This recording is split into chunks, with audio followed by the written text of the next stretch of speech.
तस्वीरों में दिख रही यह बच्ची अभी महज 13 साल की है। इस मासूम को रेप, गर्भवती और गर्भपात जैसे शब्दों का मतलब भी नहीं पता है, लेकिन एक हादसे ने उसके जीवन में इन सब शब्दों को शामिल कर दिया।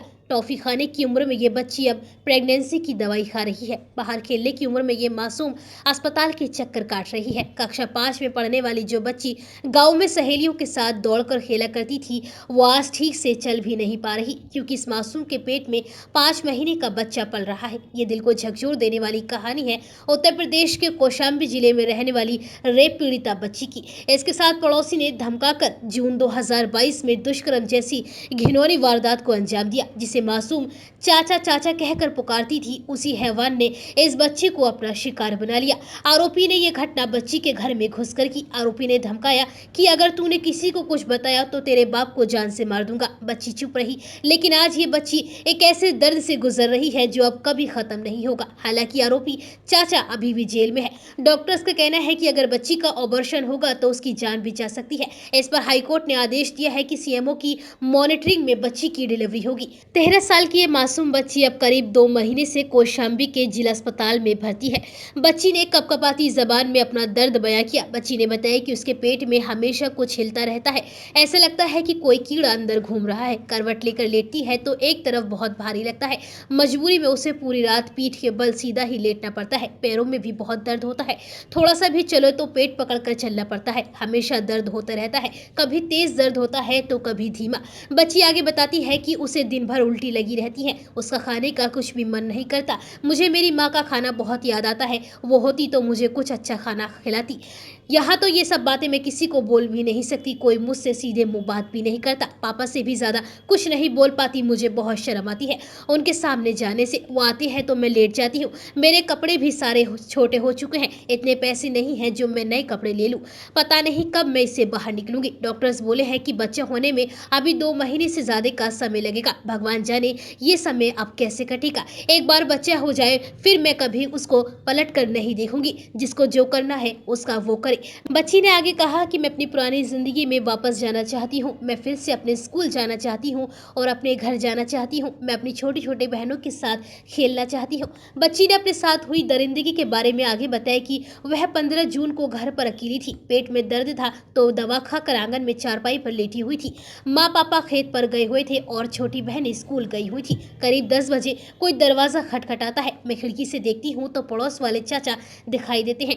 वो मुझसे दरवाजा खोलने के लिए बोलते हैं। दरवाजा खोलते ही वह आंगन में आकर खड़े हो जाते हैं। उसके बाद वह मुझसे सबके बारे में एक एक करके पूछने लगते हैं। कुछ देर बाद वह मुझसे पानी मांगते हैं। मैं पानी लेने किचन में जाती हूँ तो वह आंगन से उठकर दरवाजा बंद करने चले जाते हैं। आवाज आने पर मैं वापस आती हूँ तो चाचा बाहर कमरे में खड़े होकर मुझसे आने के लिए बोलते हैं। मैं पूछती हूँ कि क्या हुआ चाचा, आप मुझे ऐसे क्यों देख रहे हो। जिस पर वो मेरे पास आते हैं और मेरे हाथ से पानी का गिलास ले लेते हैं और एक किनारे रख देते हैं। इसके बाद वह मुझे गलत नियत से छूने लगते हैं। मैं चिल्लाती हुई बाहर आती हूँ तो वह मुझे पकड़कर चारपाई पर पटक देते हैं और फिर मुंह दबाकर मुझसे बोलते हैं, शोर मचाएगी तो तुझे जान से मार दूंगा। चुपचाप मैं जो कह रहा हूँ वो कर। और करीब 1 घंटे तक चाचा मेरे साथ गंदा काम करते हैं। उसके बाद पापा को जान से मारने की धमकी देकर वह वहां से चले जाते हैं। परिवार को कुछ ना पता चले इसलिए मैं अपनी हालत को सुधार लेती हूँ। बच्ची ने आगे बताया कि मुझे उस दिन पूरा दिन बहुत तेज दर्द होता रहा, लेकिन मैंने कुछ भी नहीं बोला। मुझे लगता था कि अगर मैंने किसी को कुछ बताया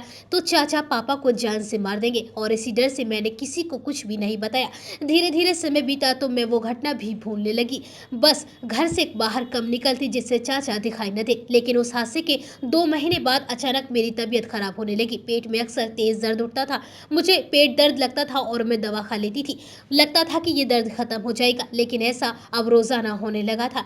7 अगस्त का दिन मुझे आज भी याद है। छोटी बहनों के साथ मैं छत पर बैठी हुई थी, तभी पेट में इतना तेज दर्द उठा कि मैं बेहोश हो गई। आँख खुली तो अस्पताल में थी। डॉक्टर ने मेरा अल्ट्रासाउंड किया था। सब उसी की रिपोर्ट का इंतजार कर रहे थे। तब तक मैं अस्पताल में ही भर्ती रही। माँ को डर था कि कहीं मुझे कोई बड़ी बीमारी तो नहीं, लेकिन जब रिपोर्ट सामने आई तो सभी लोग हैरान रह गए। रिपोर्ट में आया कि मैं गर्भवती हूँ। मेरी माँ तो यह सुनकर ही सिर पीट पीट कर रोने लगी। उसको लगा कि मैंने कोई गलत काम कर लिया है, वो मुझे मारने लगी। तो उस दिन मैंने अपने परिवार को सब कुछ सच सच बता दिया। मेरी बात सुनकर पूरे परिवार के पैरों तले जमीन निकल गई। पापा ने पुलिस को मामले की जानकारी दी। केस दर्ज होने के कुछ दिनों बाद ही आरोपी चाचा को जेल भेज दिया गया। लेकिन हमारी परेशानी खत्म नहीं हुई थी, क्योंकि उसका बच्चा मेरे पेट में था। अपने पुराने जख्मों को याद कर पीड़िता बार बार रोने लगती है। उसने बताया कि डॉक्टर ने जब बच्चा गिराने से मना कर दिया तो पापा बाजार से गर्भपात की गोली ले आए। मुझे झूठ बोलकर वो दवा खिलाई गई, लेकिन कोई फायदा नहीं हुआ, बल्कि मेरे बाल गिरने लगे, मेरे चेहरे पर भी मोटे मोटे दाने निकलने लगे। इसके बाद पापा ने दवाई देनी बंद कर दी। माँ पापा बस यही चाह रहे थे कि किसी तरह से बच्चा गिर जाए, लेकिन मेरी उम्र कम होने के कारण डॉक्टर मना करते रहे और समय बढ़ता रहा। डॉक्टर्स का कहना था कि इस काम के लिए उन्हें परमिशन चाहिए। सितंबर में मेरे पापा ने कोर्ट में गर्भपात कराने के लिए अर्जी दाखिल की। मामला कोर्ट में गया तो सीएमओ ने जिला अस्पताल में मेरा इलाज कराने की बात कही। घर में माँ और मेरी 2 छोटी बहनों को छोड़कर पापा मुझे लेकर कौशाम्बी जिला अस्पताल आ गए। हम लोग सितंबर की 27 तारीख को जिला अस्पताल आए थे और तब से मैं यहीं पर रह रही हूँ। यहाँ पर भी डॉक्टरों ने मुझ पर ज्यादा ध्यान नहीं दिया और उल्टा वो लोग मुझसे उल्टा सीधा बोलते हैं। 15 अक्टूबर को कोर्ट ने कहा कि मेरा गर्भपात हो सकता है, लेकिन उसके बाद भी डॉक्टर्स ने मना कर दिया। उनका कहना था कि मेरी जान को खतरा है। शिकायत और लापरवाही का दौर इतना लंबा चला कि गर्भपात होने का समय निकल गया और फिर कोर्ट ने एक आदेश जारी करके बस ये कह दिया कि मेरा बच्चा जिला अस्पताल के सीएमएस की देखरेख में होगा। अब मैं यहाँ रहकर अपने दिन काट रही हूँ और अब ऐसे दर्द से गुजर रही हूँ जो मेरी समझ से परे है।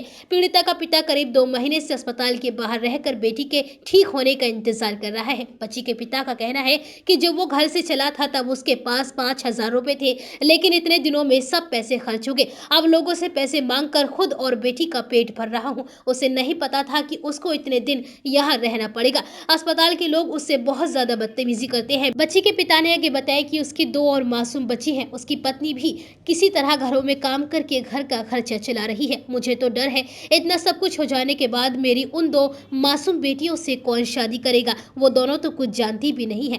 यहाँ इस बेटी को देखता हूँ तो रो देता हूँ। पता नहीं किस कर्म की उन्हें सजा मिल रही है। मैं बहुत ज्यादा परेशान हूँ, बस मान रहा हूँ जल्द यहाँ से अपनी बेटी को लेकर चला जाऊँ। बच्चे को क्या करना है वो मैं नहीं जानता, बस मैं अपनी बेटी को यहाँ से ले जाना चाहता हूँ।